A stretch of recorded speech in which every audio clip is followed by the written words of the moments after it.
How to change name on Amazon account. Hello everybody, welcome back to my channel. This is me Bipin, and today I'll guide you on how you can change name on Amazon account. Now the process itself is quite simple and quite easy, so let me guide it through. First things first, what you'll have to understand is you can change your name on Amazon either through the Amazon website, or you can do it on the Amazon shopping application as well.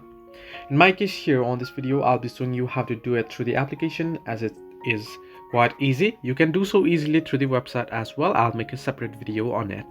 However, if you want to do it on the app, or if you are doing it on the app, what you'll have to do is simply open up Amazon application.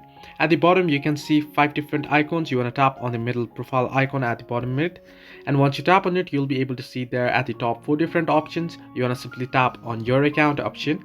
Under your account, you want to scroll down to the option that says account settings, and under account settings you'll find the very first option, that is login and security. You want to simply tap on login and security, and once you tap on it, you'll get the very first option that says name, and you can see edit icon beside it, or edit option beside it. Simply tap on edit and go ahead and change your name. So this way you can change name on Amazon account. Hope this helped you. Do like and subscribe, and do not forget to leave a comment down below if you have any further issues.